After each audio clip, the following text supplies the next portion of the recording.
حضرت عبادہ بن صامت رضی اللہ عنہ بیان کرتے ہیں، رسول اللہ صلی اللہ علیہ وآلہ وسلم نے فرمایا، جو شخص یہ گواہی دے کہ اللہ کے سوا کوئی معبود نہیں، وہ یکتا ہے، اس کا کوئی شریک نہیں، اور یہ کہ محمد صلی اللہ علیہ وآلہ وسلم اس کے بندے اور اس کے رسول صلی اللہ علیہ وآلہ وسلم ہیں، اور یہ کہ حضرت عیسیٰ علیہ السلام اللہ کے بندے اور اس کے رسول اور اس کی باندی کے بیٹے ہیں، اس کا کلمہ ہے جسے اس نے حضرت مریم علیہ السلام کی طرف ڈالا، اور اس کی طرف ایک روح ہے، جنت اور جہنم حق ہیں، اللہ اس شخص کو جنت میں داخل فرمائے گا خواہ اس کے اعمال کیسے بھی ہوں۔ مشکوٰۃ المصابیح حدیث نمبر 27۔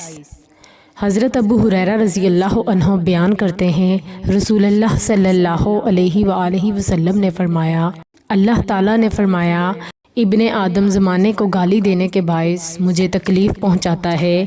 حالانکہ میں زمانہ ہوں، تمام معاملات میرے ہاتھ میں ہیں، میں ہی دن رات کو بدلتا ہوں۔ مشکوٰۃ المصابیح حدیث نمبر 22۔ حضرت ابو ہریرہ رضی اللہ عنہ بیان کرتے ہیں، رسول اللہ صلی اللہ علیہ وآلہ وسلم نے فرمایا، اس ذات کی قسم جس کے ہاتھ میں محمد صلی اللہ علیہ وآلہ وسلم کی جان ہے، اس امت کے جس یہودی اور عیسائی نے میرے متعلق سن لیا اور پھر وہ مجھ پر اتارے گئے دین اور شریعت پر ایمان لائے بغیر فوت ہو جائے تو وہ جہنمی ہے۔ مشکوٰۃ المصابیح حدیث نمبر 10۔ حضرت عبادہ بن صامت رضی اللہ عنہ بیان کرتے ہیں، رسول اللہ صلی اللہ علیہ وآلہ وسلم نے جب کہ ان کے صحابہ کرام کی ایک جماعت آپ صلی اللہ علیہ وآلہ وسلم کے ارد گرد تھی، فرمایا، تم اس بات پر میری بیعت کرو کہ تم اللہ کے ساتھ کسی کو شریک نہیں بناؤ گے، تم چوری نہیں کرو گے، نہ زنا کرو گے، تم اپنی اولاد کو قتل کرو گے، نہ اپنی طرف سے کسی پر بہتان لگاؤ گے، اور نہ ہی معروف میں نافرمانی کرو گے۔ پس تم میں سے جو شخص یہ عہد وفا کرے گا